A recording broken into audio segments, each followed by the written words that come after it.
Ayan mga kalungso, dahil sa linggo ngayon, tayo ay maglalyamarda na naman sa tabing ilog. Maghahanap tayo diyan kung anong meron. Ayan, kagigising ko lang. Ang tanghali na ako nagising, alas 8 na ata.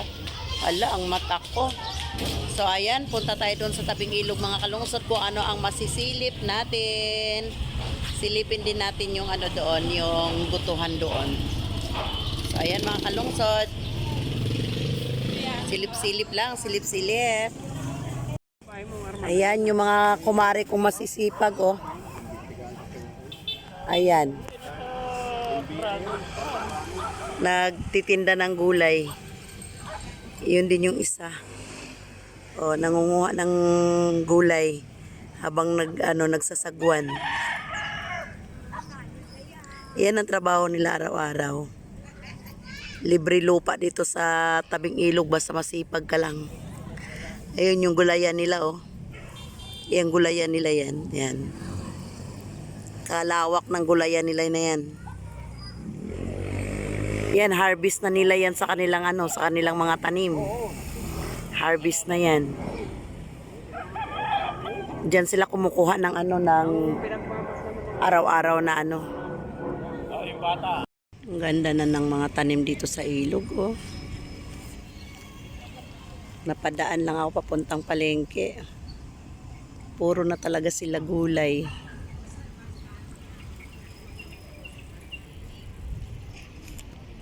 Yan, puro gulay na yan doon.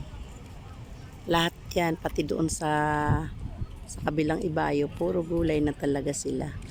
Ang ganda tignan pati. Tsaka sa umaga makikita mo binibenta nila yung kanilang produkto. Diba, ang laking tulong ng lupa sa tabing ilog ng Marikina. Ayan si kuya nangunguha ng takboy sa gabi niya, oh. Sarap pa naman ng takboy ng gabi. Malaking pakinabang talaga. Ayun pa, malaki pang gabihan doon, oh. Ayun, oh. Malaki pang gabihan.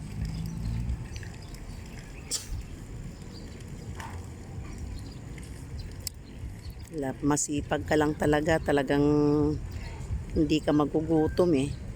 Libre yung lupa. Kapag kakunin pa ng gobyerno, may bayad pa sila. Libo din ang bayad niyan. Doon din sa tabi, oh, yan, puro gulay na rin, oh. Lahat na makikita mo doon, puro gulay na yan. Ayan. Puro gulay na yan. Lahat na matatanaw mong lupa sa ilog, puro gulay na siya.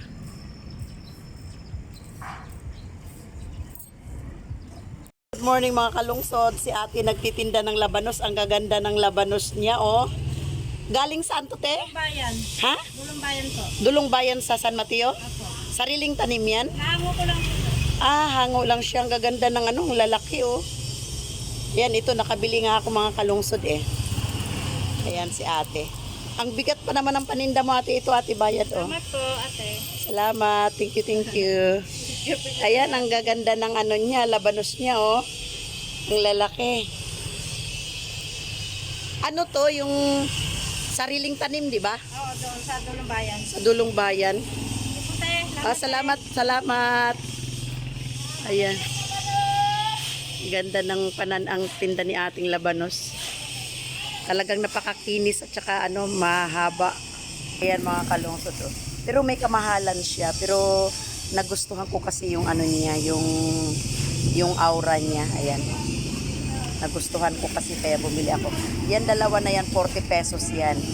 Hindi siya kamurahan, pero syempre hinahango lang din kasi niya.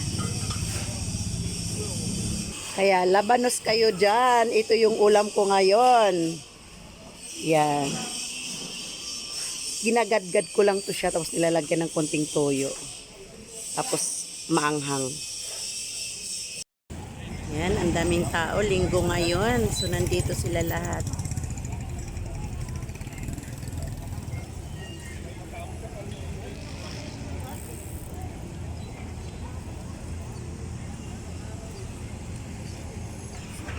Tignan nyo naman, oh, ginagawa yung ilog namin ngayon. Kahit linggo, talagang nag-ooperate sila. Para sa tag-ulan to. Ito mga kalungsod, ang Collins Goto dito sa Marikina. Sikat na sikat yan, pinipilahan yan, ayan, mga pumipila. Tanghali na nga ngayon, tanghali na, pero pinipilahan pa ang Collins Goto ng Marikina. Dito sa tabing ilog lang yan mga kalungsod. Dito lang yan sa tabing ilog. Matagal na yan sila, matagal na.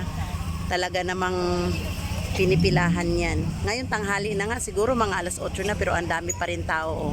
Dito lang yan sa Collins Goto mga kalungsod, sa tabing ilog. Ayan. Ginagawa yung ilog ngayon ng Marikina, ginagawa. Kaya makikita nyo ang daming instruktura. O yan, ang ang lalaki ng instruktura ng dito sa tabing Ayan. Diba? Ang lalaki. Ang tatayog. Ginagawa, pinapalaliman, pinapalakihan para sa darating na tag-ulan. So hanggang ngayon, hindi pa rin yan mga kalungsod, pinipilahan pa rin ang Collins Goto ng Marikina. Ayan. Share lang. So ayan mga kalungsod, pauwi na tayo.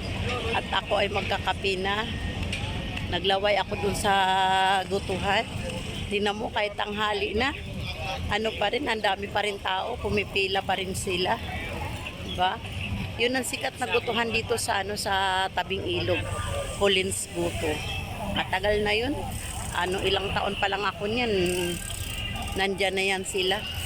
Talagang kumbagay nakaugat na sila talaga ng malalim. Sa sobrang tagal na kilalang kilala na sila. So ayan lang mga kalungsod, and bye bye. Thank you for watching.